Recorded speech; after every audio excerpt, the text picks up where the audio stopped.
In this video, we're going to go ahead and thread up the Brother Lock 1034D.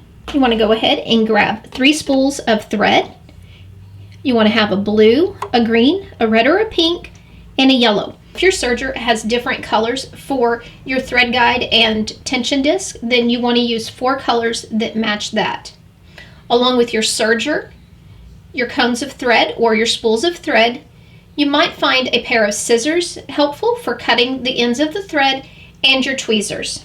Now you want to put your thread on in your thread caps. If you're using cones of thread, place these on the spool pins first and then set your serger thread on top of this.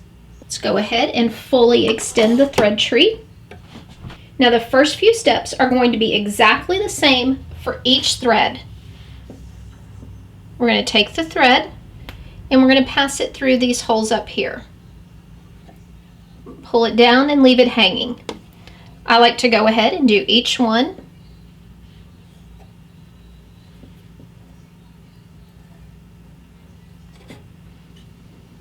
Then the rest of the steps we'll do one by one.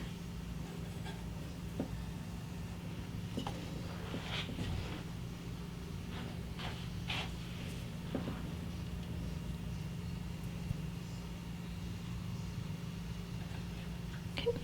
And the last one. Pass it and let it hang to the side. Now we're going to go ahead and turn the machine around and do everything else from the front view. Unlike sergers that have air jet threading, the Brother Lock 1034D has to be threaded in a specific order, as do most other sergers. Usually, you begin with the upper looper. Take that green thread, we're going to pass it under this guide. You'll hear it snap into place. The tension release disc, we want to push it to the side, so we're going to push it over to the right. There's even an arrow. We're going to bring the thread down through that guide. That thread's coming down through the guide. We're going to go ahead and open our door. So at this point, we have our upper looper thread hanging. It's green. We're going to follow this green thread guide. And you'll see that it is numbered. We're on step 5. So we're going to come in behind that pass.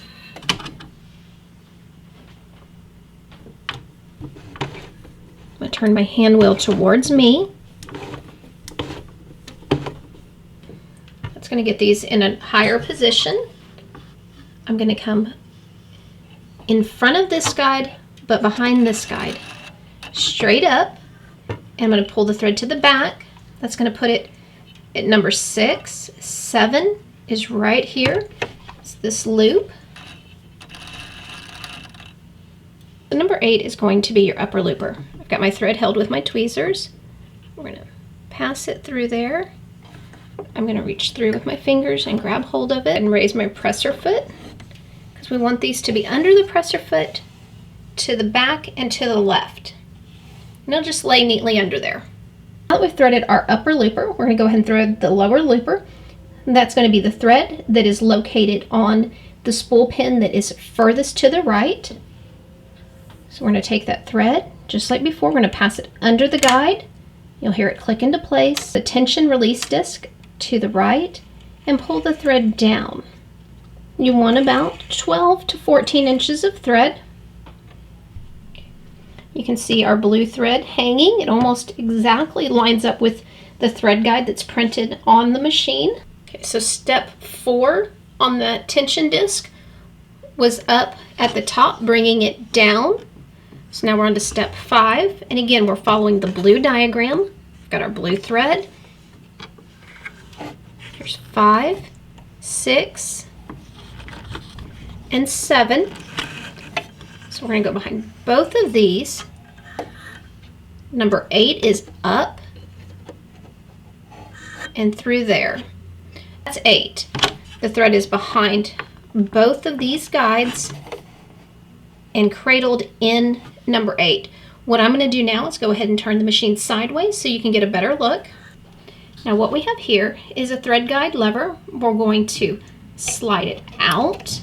You'll notice right here is a hook area. We're going to put the thread around that and up. So I've got my thread. I'm just going to slide it around there. See, it just kind of catches it. Do that one more time. And you can use your tweezers, so it just kind of, there's a little V area and it just kind of cradles in there. Now you take this and slide it back. That's going to hold it in place while we sew.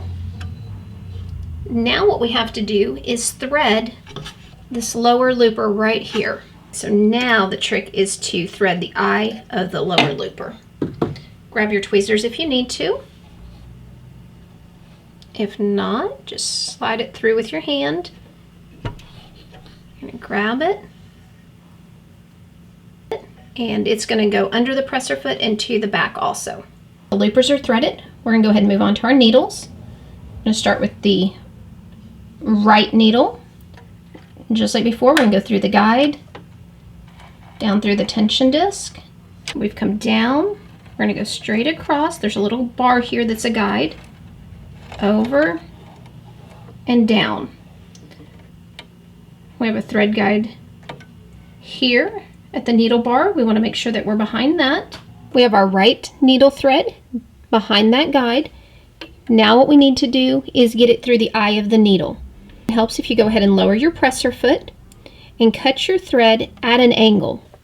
We're going to pass the thread from the front to the back.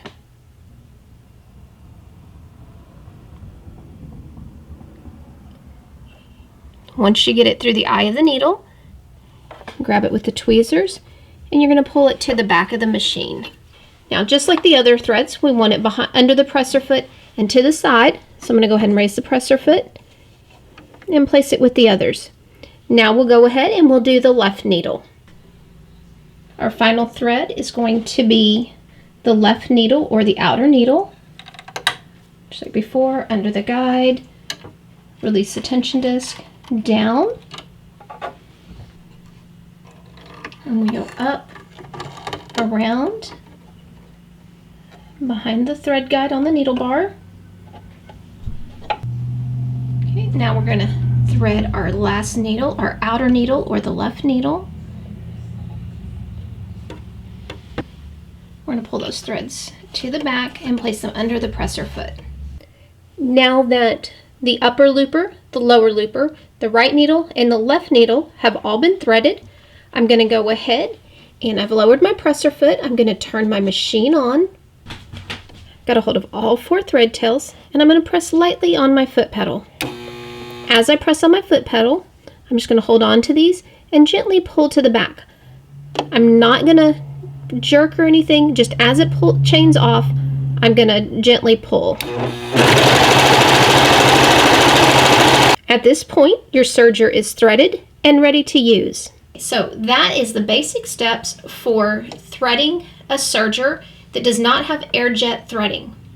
Now, it may be a little bit different on your machine as far as like the way the guides look and stuff, but for most machines, it's going to be upper looper, lower looper, right needle, left needle. And that's going to have you set up for a basic 4-thread overlock stitch.